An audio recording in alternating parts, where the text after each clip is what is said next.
Hello दोस्तों, नमस्कार। मैं हूँ रेखा उपाध्याय। ये है वंदना मिश्रा। स्वागत करती हूँ उनके चैनल पे।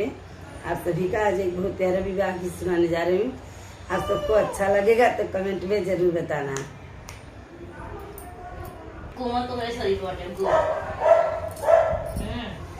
मोरे पीछवरमा चंदन एक पेड़वा अरे अचन बिछन होई गाड़ी रे ललनवा अरे अचन बिछन होई गाड़ी रे ललनवा चनना कटाई बाबा पलंग सलाई अरे दियले ओ बरिया कराई रे ललनवा अरे दियले ओ बरिया भीतराई रे ललनवा से ही पलंग सोवाले बाबा कवन रामा माई सिरन धरे काड़ी रे ललनवा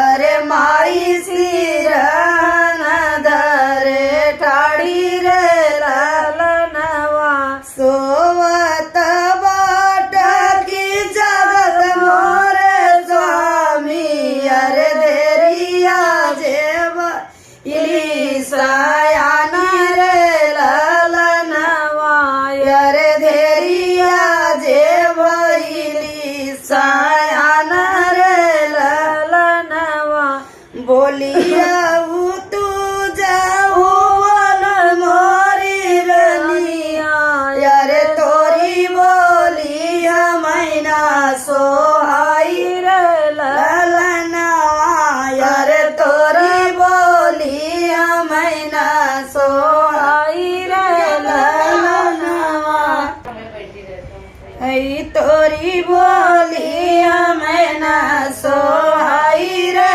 ललनवा अरे तोरी बोलिया मैना सो